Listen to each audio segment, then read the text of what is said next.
5, 6, 7 espèces de fraises complètement différentes, avec des tailles, des couleurs, des odeurs différentes. Les fraises aujourd'hui, c'est un grand business. Des nouvelles espèces apparaissent tous les ans.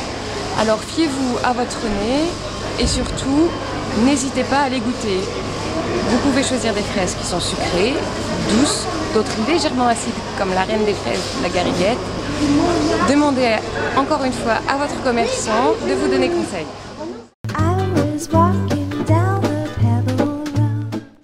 Je vous conseille franchement de prendre des produits français parce que ça va être des produits qui vont être cueillis fraîchement et ils vous arriveront dans les mains à peine abîmés.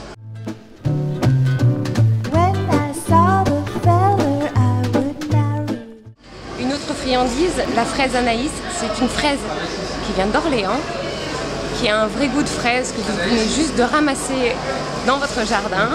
Elles ont été cueillies hier, elles n'ont pas été mises au frigo, elles sont à température ambiante et elles ont un goût, c'est du bonheur. C'est des produits qu'on mange au journal, c'est excellent.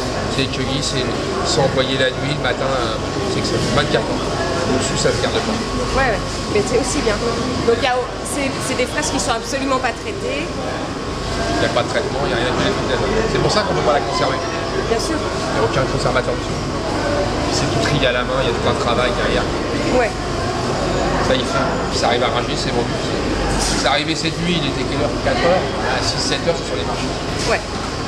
Choisir ces fraises Anaïs de très bonne qualité et très goûtues, c'est une fraise que vous allez devoir manger presque nature comme ça du bout des doigts ou encore avec un petit peu de sucre. Mais si vous préférez la cuisiner, prenez une fraise un peu moins chère, toujours française bien sûr, qui aura un peu moins de goût, ça évitera de faire du gaspillage.